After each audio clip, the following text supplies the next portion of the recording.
Yesterday, March 6, we had a 35.9% positivity rate with some 723 Jamaicans testing positive for the coronavirus. Let that sink in. Let it sink in that that positivity rate means that our hospitals are going to come under pressure, significant pressure.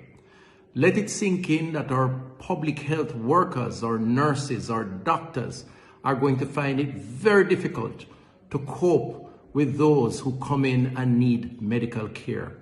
Let it sink in that it means longer waits.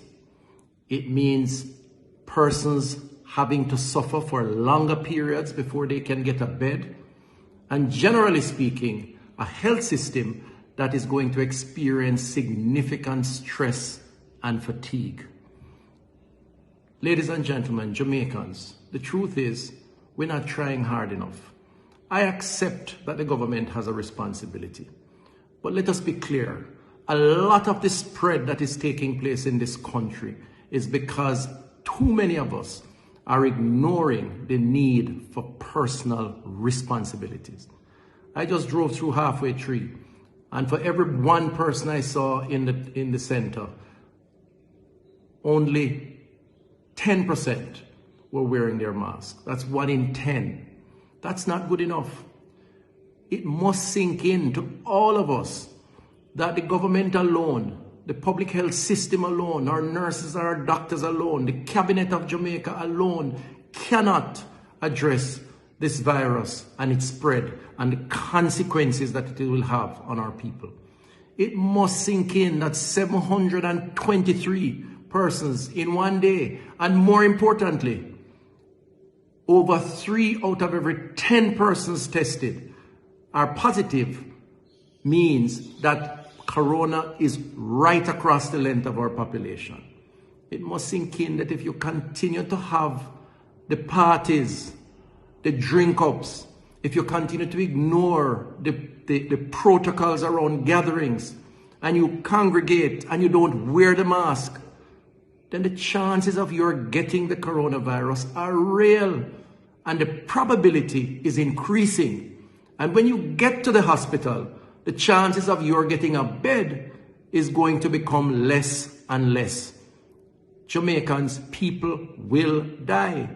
It's as simple as that. I am sorry if some persons are offended by this straight and plain talk, but I believe that it is very important that all of us appreciate and understand the consequences of our action. This is not an attempt to rid government of its responsibilities, contrary to what some may say or some may think. The truth is, we do not have enough policemen or soldiers to police every shop in Jamaica, to police every beach in Jamaica, to look over every single individual in this country. And it is downright unfair for persons to blame our public health officials, our public health team, our doctors and our nurses when they cannot get through at the hospital because they are there because they went to the party that they should not have gone to, or to the beach or the funeral that they shouldn't have congregated at, and have picked up the virus, and then they expect the government or the public health system to solve the problem. And if we don't do it, we get costs. So yes, I am saying 723, March 6, a 35.9% positivity rate. I really hope that will sink in. And it will sink in our consciousness to help us to understand the importance of personal responsibilities. You know, in many countries throughout the world, there is total lockdown when you have spread of this kind. This country, this government took the decision that people have to work. They have to go about their business. It is possible without spreading the virus if they obey the protocols. I say to you, too many of us are not.